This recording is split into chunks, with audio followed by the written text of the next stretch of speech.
Hello friends, आप सुन रहे हैं I love you mister devil. यार आप लोग ना वीडियो शेयर नहीं कर रहे हैं और लाइक भी बहुत कम आ रहे हैं, तो प्लीज़ आप लोग लाइक और शेयर कर दिया कीजिए। इसमें कोई पैसा नहीं लगता है। तो चलिए हम अपनी कहानी स्टार्ट करते हैं। ऑफिस में आज सभी जोर शोर से आए थे। आखिर ऑफिस 5 दिन बाद खुला था। करण, पूजा, अर्चना तीनों ईशा का इंतजार कर रहे थे। अंजना कभी कॉन्फ्रेंस रूम में तो कभी अपने केबिन में, कभी रुद्र के केबिन में लगातार कई बार चक्कर लगा रही थी। राघव उसके साथ नहीं था तो सारा काम उसे ही करना पड़ रहा था। मैम, हम भी आपकी हेल्प करते हैं, पूजा अंजना के पास आते हुए बोली। थैंक यू, आओ मेरे साथ, कहते हुए अंजना तीनों को लेकर अपने केबिन में आ गई। करण ने राघव के केबिन की तरफ देखते हुए बोला, राघव सर नहीं आ रहे हैं? हाँ, उसका ट्रांसफ़र एचआर डिपार्टमेंट में हो गया है। सभी काम मुझे तब तक अकेले ही करना पड़ेगा जब तक कोई राघव की जगह ज्वाइन न कर ले।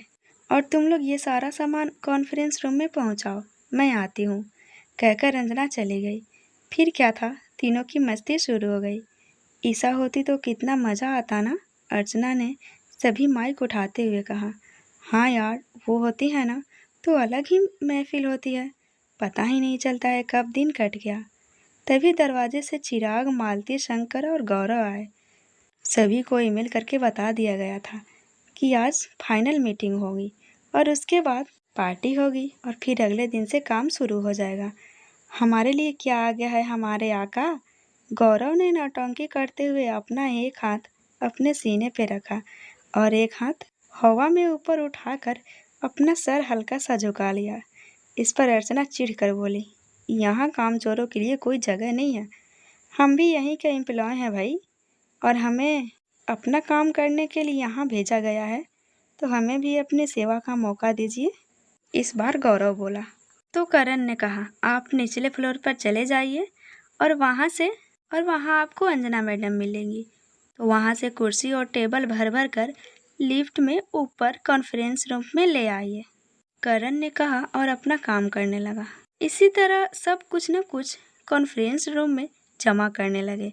जब सभी कॉन्फ्रेंस रूम में पहुंचे तो मालती ने कहा, अरे यहाँ पर तो टेबल कुर्सी पहले से ही है, तो फिर से कुर्सियाँ क्यों मंगवाई तुमने? करण ने टेबल पर चढ़ते हुए अपने हाथ को माइक बनाकर बोला, मेरे प्यारे साथियों, जो कुर्सियाँ यहाँ हैं हमारे लिए है और वो वीआईपी लोग हैं, तो उनके लिए स्पेशल महंगी वाली गद्देदार कुर्सियाँ मंगवाई गई हैं ताकि उनके पिछवाड़े में दर्द ना हो। और फिर सभी हंसने लगे। आप और हम यहाँ की सभी टेबल हटाकर सिर्फ कुर्सियाँ रखेंगे। और सब एक बार फिर से अपने काम में जुट गए। बानी भी तैयार होकर रोड साइड अपने बाइक स्टार्ट कर रही थी, लेकिन उसकी बाइक स्टार्ट नहीं हो रही थी। तभी वहाँ पर एक कार आकर रुकी। उसमें से एक हैंडसम सा लड़का निकला जिसने वाइट कलर का बिजनेस सूट पहन रखा था। बाड़ी ने उसे एक नज़र देखा और दोबारा अपना बाइक स्टार्ट करने लगी। अजी, हमारी कार रेडी है, आपको तकलीफ़ करने की ज़रूरत नहीं है। मुझे भी वहीं जाना है जहां आपको जाना है, तो चलें, मुझे तुम्हारे साथ कहीं नहीं जाना है। आक्रांत टहलते हुए अपनी बालकनी में आया तो उसने वीर और बानी को देखा। वीर को भली भांति पहचानता था वो, तो वह ध्यान से उन दोनों को देखने लगा। वीर ने बानी का हाथ पकड़ लिया तो बानी ने उसे घूर कर देखा। नौकरी चाहिए? वीर ने उसकी आंखों में देखते हुए बोला। नहीं, नहीं चाहिए, बानी ने बोली और अपना हाथ वीर से छुड़ाने लगी। लेकिन वीर ने उसका हाथ और कसकर पकड़ लिया। मेरा हाथ छोड़ो वीर, नहीं तो मैं तुम्हें बहुत मारूंगी। हाथ छोड़ने के लिए नहीं पकड़ा है, बक बक चुड़ैल। अब बानी का गुस्सा बढ़ गया और उसने अपने दूसरे हाथ से वीर के चेहरे को मारना चाहा ही था कि वीर ने उसका दूसरा हाथ भी पकड़ लिया और दोनों हाथ पीछे करके उसे कमर से पकड़कर अपने सीने से सटा लिया। यहाँ सबके सामने तमाशा मत करो, सब लोग देख रहे हैं, बानी उसकी बाहों में कसमसाते हुए बोली। तो तुम्हें फर्क पड़ता है? अगर फर्क पड़ता है तो चुपचाप कार में बैठ जाओ। यहाँ तमाशा मैं नहीं, तुम कर रही हो। ओके ओके फाइन, छोड़ो मुझे। वैसे तुम्हें नहीं लग रहा तुम्हें अपने बॉस को तुम नहीं आप कहना चाहिए? वीर बानी के पीछे पीछे आता हुआ बोला और उसने गाड़ी का दरवाज़ा खोल दिया। तुम कोई मेरे बॉस नहीं हो, मैं रिजाइन कर रही हूँ। मुझे तुम्हारी कंपनी में जॉब नहीं करना है। यार एक और लव स्टोरी मैंने अपने चैनल पर स्टार्ट किया है, दरिया इश्क का। तो ये भी बहुत ही अच्छी स्टोरी है, आप लोग उसे भी प्यार दीजिए और उसे भी सुनिए। उम्मीद करती हूँ आप लोगों को वो भी बहुत अच्छा लगेगा, और कमेंट करके बताइए कि कैसा है। बानी चुपचाप बीर के कार में बैठ गई और बीर ड्राइविंग सीट पर बैठकर अपना सीट बेल्ट बांधने लगा। बीर को आज बानी के तेवर अलग ही लग रहे थे। तुम रिजाइन क्यों कर रही हो बानी? बानी कुछ नहीं बोली। तुमने शायद कॉन्ट्रैक्ट ठीक से पढ़ा नहीं। 6 महीने से पहले न तो तुम कंपनी को छोड़ सकती हो और न ही कंपनी तुझे निकाल सकती है। बीर ने बानी का हाथ पकड़ा तो बानी ने अपना हाथ उससे छुड़ा लिया। चुपचाप से गाड़ी चलाओ, मुझे सिटी में उतार देना, मुझे कहीं और जाना है। बानी सामने की तरफ देखते हुए बोली। तुम ऑफिस नहीं आ रही? बीर ने बानी को देखते हुए पूछा। मीटिंग शुरू होने से पहले पहुंच जाऊंगी मैं। बानी अब बीर से बात करना नहीं चाहती थी, इसलिए उसने एक ही बार में बात खत्म कर दी। बीर भी अब समझ चुका था कि बानी उससे बात करना नहीं चाह रही है, लेकिन वो उससे इतनी उखड़ी हो क्यों है, उसे समझ नहीं आ रहा था। उसने अपना सर झटका और ड्राइव करने लगा। बानी को सिटी में उतारा और पूछा, क्या काम है तुम्हें? बानी ने उतरकर दरवाज़ा बंद करते हुए कहा, मैं कुछ भी नहीं बता सकती। उसने एक ऑटो रिक्शा को हाथ देकर रोका। बीर उसे देख रहा था। फिर उसने अपना मोबाइल निकाल कर देखा तो उसमें अभी 10 बजने वाले थे। बीर की घड़ी अभी भी बानी के पास ही थी और उसने नई घड़ी नहीं ली थी, तो इसलिए उसे टाइम देखने में काफ़ी ज़्यादा तकलीफ हो रही थी। मीटिंग 12 बजे से शुरू थी, तो बानी के पीछे अपना कार्ड लगा दिया। थोड़ी देर बाद बानी पुलिस स्टेशन के सामने रुकती है और अपने मुंह पर रुमाल बांध कर अंदर जाती है। उसने अपना एजेंट कार्ड टेबल पर रखा तो दरोगा ने बानी को एक नज़र देखा। मुझे गुजराल से मिलना है, बानी ने उसकी आंखों में देखते ही बोला। सॉरी मैडम, हमें सख्त आदेश दिया गया है, किसी को भी उनसे न मिलने दिया जाए। आप अपने सीनियर को बोलिए धीरा आई है। धीरा का नाम सुनते ही वो दरोगा ऊपर से नीचे तक बानी को देखने लगा। फिर उसने फ़ोन लगा दिया। थोड़ी देर बाद बात करने के उसने बानी को एक महिला कांस्टेबल के साथ भेज दिया। बानी ने अपना कार्ड उठाया और उसके पीछे चल दी। बीर भी अंदर आया तो उसे देखकर दरोगा खड़ा हो गया। हाँ बॉस आप? कहते हुए बीर ने भी अपना रुमाल निकाला और अपने मुंह पर लगा लिया। उसने चारों तरफ अपनी नज़रें दौड़ाई, मगर बानी वहाँ नहीं थी। आपने यहाँ आने की तकलीफ क्यों की? आपने एक फ़ोन कर दिया होता, काम हो जाता। वो इंस्पेक्टर चापलूसी करते हुए बोला। क्या लेंगे आप? वो बीर की कुछ ज़्यादा ही खातिरदारी कर रहा था। मुझे कुछ नहीं चाहिए। क्या आप बता सकते हैं? अभी अभी एक लड़की, उसका नाम बानी है, वो क्या करने आई है? बानी? नहीं सर, बानी नाम की कोई लड़की नहीं आई है। दरोगा ने बीर को स्थिति से अवगत कराया। उसने ब्लैक कलर का जीन्स और ब्लैक कलर फुल बाजू शर्ट पहना हुआ है। लंबाई करीब मेरे बराबर थी। धीरा की बात कर रहे हैं आप? उसने अपना नाम धीरा बताया और उसके पास सिगरेट एजेंट की आईडी थी, तो बड़े साहब ने उसे अंदर जाने की परमिशन दी। वो गुजराल से मिलने गई है। ये सुनते ही बीर के कान खड़े हो गए और वो मन ही मन सोचने लगा, किस मकसद से इसने ऑफिस ज्वाइन किया है? क्या ये किसी मिशन पर है? गुजराल से मिलकर कहीं कोई खिचड़ी तो नहीं पका रही? बीर बेटा, तुझे गहराई से पता करना होगा, कहीं ये लड़की मेरे जरिए रुद्र को तो नुकसान नहीं पहुंचाएगी। कहते हुए बीर ने अपनी आंखें बंद कर ली और खड़ा हो गया। वो बानी के बाहर आने का इंतजार करने लगा। बानी जब गुजराल के पास गई तो उसका लॉकअप और कैदियों से अलग था। चारों तरफ से बंद कमरा जिसमें रोशनी और हवा की कोई व्यवस्था नहीं थी। आने जाने के लिए 3 फीट का दरवाजा था। उसी दरवाजे में एक छोटा सा रोशनदान 1 बाय 1 का था, जिसमें 3 रॉड लगे थे। वो कांस्टेबल उसी रॉड से झांकते हुए बोली, गुजराल, कोई लड़की आई है तुमसे मिलने। बानी को उसका चेहरा नहीं दिख रहा था। वो खिड़की के पास आया। उसने खिड़की के रॉड को पकड़ा तो बानी ने बोला, मैं आपको यहाँ से निकालने के लिए क्या कर सकती हूँ? तुम पाटिल से बात करो। मैंने उनसे बात की थी, उन्होंने टाइम मांगा है। परसों आपकी पेशी होगी। अगर आप मुझे मेरी माँ से मिलवा देंगे तो मैं आपको यहाँ से आज रात ही निकाल लूँगी। तुम मुझे ऑफ़र दे रही हो? गुजराल दास राणा अभी किसी के ऑफ़र का मोहताज नहीं है। अभी वो अपने दम पर सब कुछ कर सकता है। सिर्फ मुझे यहाँ से निकलने की देरी है। गुजराल अपने दांत पीसते हुए बोला। वही तो, पानी ने भी तो नक्कर कहा। गुजराल दास राणा, अभी आपकी हालत ऐसी नहीं है कि आप यहाँ से निकल सकें। मुझसे बहस करने से अच्छा है कि मुद्दे की बात करें। हमें सिर्फ 5 मिनट दिए गए हैं। अगर मेरी माँ को मुझसे मिलवा देते हैं तो मैं आपको आज रात ही यहाँ से निकाल लूँगी। वो कांस्टेबल उससे थोड़ी दूर पर खड़ी थी, लेकिन उसे उन दोनों की बातचीत सुनाई नहीं दे रही थी। गुजराल को भी लगने लगा था कि उसकी हेल्प बानी कर सकती है, क्योंकि बानी ने उसके सामने अपना इक्का का पत्ता फेंका था। मैंने उसे सावित्री मेंटल असाइनमेंट में रखा था, लेकिन कुछ दिन पहले ही वो वहाँ से भाग गई है। हम नहीं जानते इस वक्त वो कहाँ है। मैंने अपने आदमियों को ढूंढने के लिए लगाया है। पाठक से बात करो, वो तुम्हारी मदद करेगा और मुझे जल्दी से यहाँ निकालो। बिना रुद्र को मारे मैं मर नहीं सकता। मुझे कोई नहीं मार सकता। जब तक मैं इस रुद्र सिंघानिया को ख़त्म ना कर दूँ, तब तक। जब तक मेरी माँ मुझे नहीं मिल जाती, मैं कुछ नहीं करूँगी। और अगर आप भी मेरे साथ खेल खेल रहे हैं तो मैं आपको बता दे रही हूँ, आप खुद से खेलकर खुश रहिए। आपके पास कल तक का टाइम है। अगर आप इलीगल तरीके से यहाँ से नहीं भागे तो आपको फांसी पर चढ़ाने में कोई भी कमी नहीं की जाएगी। मेरे एहसान उस सीनियर ऑफिसर पर है, इसीलिए उसने व्यक्तिगत मामले समझकर मुझे आपसे मिलने की इजाज़त दी है। मैं यहाँ पर अपना कॉन्टैक्ट इस्तेमाल करके पहुँची हूँ। बानी, मैं सच कह रहा हूँ, मुझे नहीं पता तुम्हारी माँ कहाँ है। चलो चलो, टाइम ख़त्म हो गया। कहते हुए कांस्टेबल वहाँ आई और बानी का बाजू पकड़कर उसे वहाँ से ले गई। बानी ने वापस अपने मुंह पर रुमाल बांध लिया और अपना सर नीचे किए हुए तेजी से निकल गई।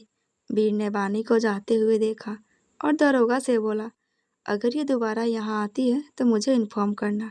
और हाँ, ये गुजराल से क्या बात करती है, मुझे इसकी रिकॉर्डिंग चाहिए। ओके बॉस, उस दरोगा ने कहा और वो वीर भी वहाँ से निकल गया। ईसा भी आज बहुत ही अच्छे से तैयार हुई थी। आखिर उसे 5 दिन बाद घर से बाहर निकलने का मौका जो मिल रहा था। वो बहुत ही पहले रेडी हो गई थी और अब उससे इंतज़ार नहीं हो रहा था। उसे भी ईमेल मिला था कि सुबह 7 बजे ऑफिस पहुंच जाना है मीटिंग की तैयारी के लिए, लेकिन रुद्र ने उसे अपने साथ चलने को कहकर रोक रखा था। वो तो अपने रूम में इधर से उधर चक्कर काट रही थी। आज उसने सिंपल चप्पल पहना था जो चलने के साथ टक टक की आवाज़ नहीं कर रही थी। रुद्र ने उसकी हील वाली सैंडल फेंकवा दी थी। ईसा को अपने पैर में अजीब लग रहा था। उसे हील्स पहनने का आदत था। वो आईने के सामने अपने आप को देख रही थी। हरे रंग के अनारकली सूट और चूड़ीदार में वो काफ़ी सुंदर लग रही थी। उसने कुछ बालों को कलचर से दबाकर कुछ बालों को खुला छोड़ दिया था। आज उसने हल्की लिपस्टिक के साथ साथ काजल, लाइनर और हल्का टचअप भी किया था। एक हाथ में ब्रासलेट और एक हाथ में घड़ी दुपट्टे को गले में डालकर पीछे किया हुआ था। वो अपना तारीफ खुद से करती हुई बोली, क्या बात है ईसा, आज तो तू कह ढा रही है। अगर मेरे हिल्स मेरे पास होते ना तो मैं थोड़ा और लंबी लगती, लेकिन उस डेविल ने मेरा चप्पल फेंकवा दिया और मुझे ये चप्पल दे दिया। ऐसे चप्पल पहनकर कौन ऑफिस जाता है। फिर वह अपने बालों को पीछे झटकते हुए बोली, आज तो अच्छे अच्छों का मुंह खुल जाएगा मुझे देखकर। तभी वहां पर जिया आ गई। मामी! ईसा आवाज सुनकर पलटी। दरवाजे पर दिशा उसे अपने गोद में लेकर खड़ी थी। हम अंदर आ जाएं? दिशा ने पूछा। ऑफ कोर्स, आ जाइए। जब जिया ने ये सुना तो वह अपनी माँ की गोद से उतरकर दौड़कर ईसा के पास जाने लगी। बेटा, गिर जाएगी, दिशा उसके पीछे आते हुए बोली। ईसा भी जल्दी से उसकी तरफ आने लगी। ईसा ने जिया को अपनी गोद में उठा लिया। बेटा, इतनी जल्दी चलने की क्या जरूरत है, मामी कहीं भी नहीं भाग रही है। जिया ने उसके गाल पर किस किया। मामी, आप बहुत सुंदर लग रही हैं, उसने अपनी तोतली भाषा में कहा और उसके गाल पर किस कर लिया। सच में भाभी, आप बहुत प्यारी लग रही हैं। थैंक्स, ईसा ने शर्माते हुए कहा। आज तो रुद्र भैया आपको देखते ही रह जाएंगे। वैसे आपको देखकर ना मेरे माइंड में एक डिजाइन आ रहा है। क्या मैं आपके लिए वो ड्रेस बना दूं?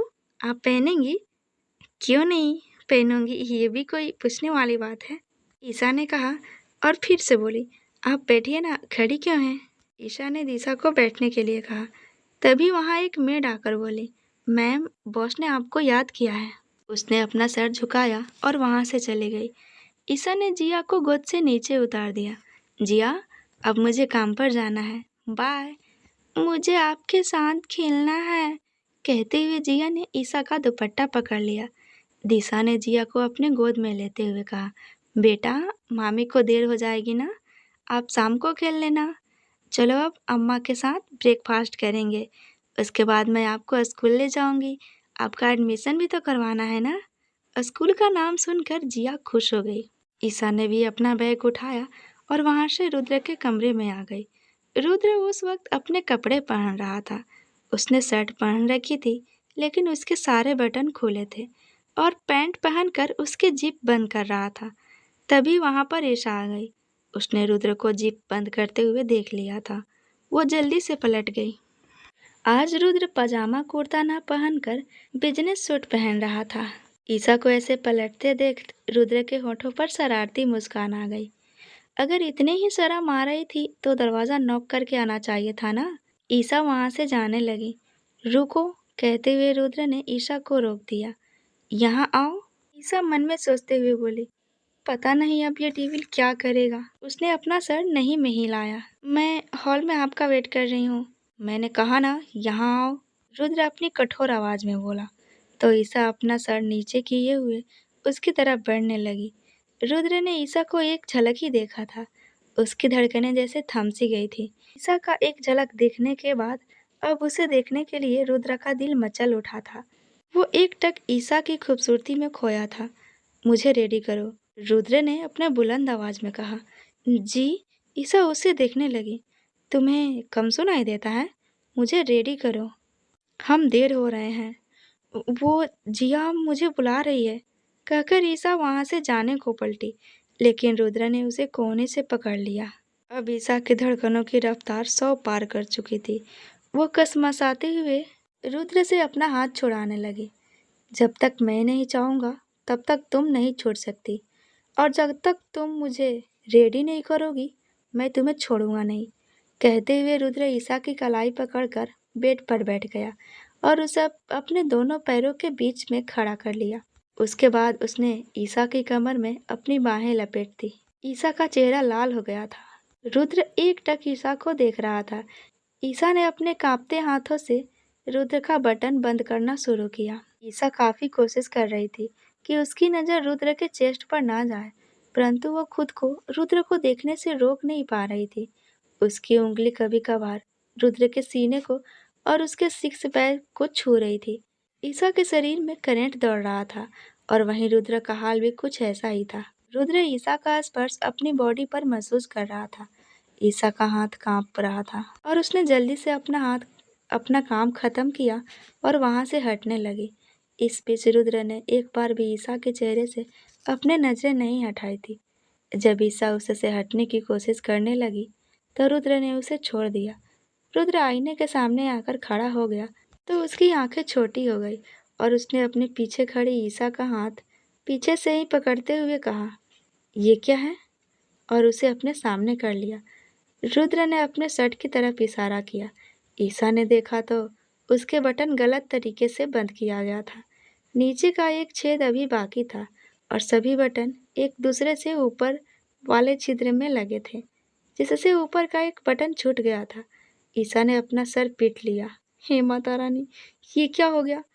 मैं ठीक करती हूँ, कहते हुए ईशा सारे बटन खोलने लगी। अगर तुझे मुझे छूना अच्छा लग रहा है तो बोलो, मैं शर्ट उतार ही देता हूँ। एक तो ईशा पहले से ही शर्म से पानी पानी हुई थी। रुद्र की बात सुनकर अब तो वो अपना सर भी नहीं उठा रही थी। हे माता रानी, ये आदमी कितना बेशर्म है। रुद्र ने जैसे उसके मन की बात सुन ली हो और उसने तपाक से जवाब देते हुए कहा, सिर्फ तुम्हारे सामने मेरी जान, ये बेशर्मी कहीं और नहीं आती है। कहते हुए रुद्र ईशा को कमर से पकड़कर अपने करीब कर लेता है। ईशा का हाथ रुद्र के खुले चेस्ट पर चला जाता है तो वो जल्दी से हटा लेती है। छोड़िए, नहीं तो मैं बटन कैसे लगाऊंगी? मैंने तुम्हारे हाथ थोड़े ही पकड़े हैं, तुम अपना काम करो, मैं अपना काम करता हूँ। ईशा ने मन ही मन कहा। अगर इस राक्षस से जल्दी छुटकारा पाना है तो जल्दी जल्दी अपना काम खत्म कर ईशा, नहीं तो ये तुझे अपनी बेशर्मी से ही मार डालेगा। रुद्र को ईशा को परेशान करके मजा आ रहा था। रुद्र सबके सामने भले ही कम बोलता था, लेकिन ईशा के सामने वो कुछ भी बोलता था। इस ऑकवर्ड सिचुएशन को खत्म करने के लिए ईशा ने बात का रुख ही मोड़ दिया। आज आप कोट पैंट क्यों पहन रहे हैं? ईशा ने पूछा। रुद्र ने उसके कान के पीछे बालों को लगाते हुए बोला, आज तुम भी तो अलग तरीके से तैयार हुई हो। मैं नहीं तो। हाँ बिल्कुल, रुद्र ने उसके बालों को कान के पीछे करते हुए कहा। आज फॉरेन क्लाइंट्स आ रहे हैं, इसलिए कोट पैंट पहन रहा हूँ। आपको नहीं लगता हमें अपनी संस्कृति नहीं छोड़नी चाहिए? आई मीन वे लोग भी तो अपने ट्रेडिशनल ड्रेस पहन कर ही आएंगे ना? नहीं, वे भी बिजनेस सूट में आएंगे, ट्रेडिशनल में नहीं। इसलिए मैंने भी आज यही पहना है। अगर तुम्हें अच्छा नहीं लग रहा है तो मैं चेंज कर लूँगा। नहीं, ऐसी कोई बात नहीं है, आप तो किसी भी कपड़े में अच्छे लगते हैं। सिर्फ अच्छा लगता हूँ, रुद्र ने कहा। हाँ, अच्छे लगते हैं। अब आप अपनी तारीफ भी जबरदस्ती करवाएंगे? इस पर रुद्र हंस दिया। ईशा उसका ब्लेजर पहनाने लगी। उजले शर्ट पर ग्रीन कलर का ब्लेजर और ग्रीन पैंट। रुद्र किसी राजा की तरह रेडी हुआ था। बहुत दिन बाद कोट पहनने से वो बहुत हैंडसम लग रहा था। उसने ईशा के आंख से काजल निकालकर उसके कान के पीछे लगा दिया। वैसे तुम भी काफी सुंदर लग रही हो। ऐसा लग रहा है जैसे आज चांद दिन में ही निकल आया। ईशा तो रुद्र की मुंह से ऐसी तारीफ सुनकर हैरान थी। नॉट बैड, ये डेविल उतना भी रोमांटिक नहीं है जितना ये अपने आप को दिखाता है खड़ूस। ईशा शर्मा कर अपनी नजरें झुका लेती है। रुद्र अपना परफ्यूम उठाकर लगाता है और वहीं टेबल पर बैठकर अपना शूज पहनता है। ईशा अभी भी रुद्र को देख रही थी। रुद्र ने भी ईशा को देखा तो दोनों की नजरें मिल गई। उसके बाद रुद्र ने अपना बाजू ईशा की तरफ किया। ईशा ने भी अपने बाहों को रुद्र की बाजुओं के बीच डाल दिया और दोनों कमरे से बाहर आने लगे। जब दिशा की नज़र उन पर पड़ी तो वो मुंह खोले उन दोनों को देख रही थी। अम्मा अम्मा भी बड़े ही प्यार से उन दोनों को देख रही थी। दोनों एक परफेक्ट कपल लग रहे थे। दिशा ने जल्दी से मोबाइल निकाला और दोनों का फोटो खींच लिया। तभी सांझ ने उन दोनों को सीढ़ी पर ही रोक लिया। भाई भाई भाई भाई, एक मिनट, कहते हुए सांझ जल्दी से सीढ़ियाँ चढ़ते हुए रुद्र के पास आ गई। आप वापस ऊपर जाइए। क्यों? रुद्र ने कठोर आवाज में सांझ को घूरते हुए पूछा। भाई प्लीज जाइए ना, मुझे वीडियो बनानी है। रुद्र ने घूर कर सांझ को देखा तो सांझ ने रिक्वेस्ट वाली नज़र से रुद्र को देखा। प्लीज भाई प्लीज, कहते हुए सांझ ने रुद्र का हाथ पकड़ा और उसे पलट कर ऊपर भेज दिया। रुद्र ऊपर जाने लगा और ईशा नीचे। तो सांझ ने अपना माथा पीट लिया। हे भगवान! और उसने अपना मोबाइल अपने माथे पर मार दिया। भाभी आप भी जाइए ना, दोनों का साथ में वीडियो बनेगा। मेरा? ईशा ने हैरानी से पूछा। हाँ, क्योंकि आप भी आज बहुत कमाल लग रहे हो। ईशा भी रुद्र के पीछे पीछे रेलिंग के पास सीढ़ी के सबसे ऊपरी वाले हिस्से पर चली गई। सांझ ने जल्दी से वसीम को लेफ्ट साइड और रौनी को राइट साइड खड़ा किया। फिर दिशा को सामने खड़ा किया और सारंग को बोली, आपको सिर्फ इनके फेस और कमर के ऊपर वाले हिस्से का वीडियो बनाना है। और वो खुद दौड़कर ऊपर रुद्र के पास चली गई। सभी लोग अपना मोबाइल लेकर तैयार खड़े थे। अब ठीक है, कहते हुए सांझ ने अपना मोबाइल सीढ़ियों के पास बिल्कुल नीचे रख दिया और अम्मा का मोबाइल लेकर खुद दोनों के पीछे आ गई। अब आइए, जैसे बाहों में बाहर डालकर आ रहे थे वैसे सारे एंगल से फोटो होंगे। क्या मस्त वीडियो आएगा। रुद्र और ईशा धीरे धीरे सीढ़ियों से नीचे उतरने लगे और सभी लोग उस मोमेंट को अपने कैमरे में कैद करने लगे। फिल्म इंडस्ट्री में रहने के कारण ईशा को इतना तो समझ आ गया था कि वीडियो किस तरह से शूट होता है। जब दोनों नीचे आए तो जिया दौड़कर रुद्र के पास चली आई। रुद्र ने झुककर जिया को उठा लिया। परफेक्ट सीन, सांझ ने कहा और बोली, सब लोग अपना अपना वीडियो मेरे मोबाइल पर भेज देना। रुद्र ने जिया को किस किया और प्रॉमिस करते हुए बोला, मामू शाम को आपके साथ ढेर सारा खेल खेलेंगे। कहते हुए जिया को दिशा की गोद में दे दिया और सभी बाहर जाने लगे। तभी जिया सारंग के पैरों से लिपट गई। सारंग वही अपने पंजों के बल बैठकर जिया को अपने बाहों के घेरे में ले लिया। और फिर उसने अपने पॉकेट से एक बड़ा सा चॉकलेट निकाल कर जिया की तरफ बढ़ा दिया। जिया खुशी से कूदने लगी और वो जोर जोर से ताली बजाने लगी और उसने सारंग के गाल पर किस कर दिया। Thank you uncle. जिया ने जल्दी से वो चॉकलेट फाड़ी और उसमें से तोड़कर सारंग को खिला दिया। सारंग की आंखें नम हो गई थी। उसे पता था कि ये उसी की बेटी है, क्योंकि उसकी आंखें उसी जैसी नीली थी। बस उसे समय देखकर दिशा से बात करनी थी। दिशा इन सारी बातों से बेखबर सारंग और जिया को देख रही थी। बेटा, अंकल को जाना पड़ेगा ना? ओके बाय, कहती हुई जिया ने अपने छोटे छोटे हाथों से सारंग को बाय किया। सारंग भी वहां से चला गया। बाहर जाने के बाद रुद्र ने वसीम और रोनी दोनों को एक एक नज़र देखा, क्योंकि आज वहां पर पहले से काफ़ी ज़्यादा गाड़ियां थी और बॉडीगार्ड भी काफ़ी ज़्यादा थे। रोनी ने धीरे से रुद्र के कान में कहा, बॉस, इस वक्त दोनों दुश्मन खुले घूम रहे हैं, तो ऐसे में सिक्योरिटी टाइट करना सही था। रुद्र ने सिर्फ इतना ही कहा और वो ईसा का हाथ पकड़कर गाड़ी की तरफ बढ़ गया। ईसा ने बॉडीगार्डों को ज़्यादा नोटिस नहीं किया, लेकिन उसने ये नोटिस कर लिया कि ये गाड़ी कल वाली नहीं है और वो अपनी उत्सुकता को रोक नहीं पाई। उसने रुद्र का हाथ हिलाते हुए पूछा, नई गाड़ी है? ये तो कल वाली नहीं है। हाँ, रुद्र ने कहा और वसीम ने जैसे ही दरवाज़ा खोला, रुद्र उसमें बैठ गया। उसके साथ साथ ईसा भी बैठ गई।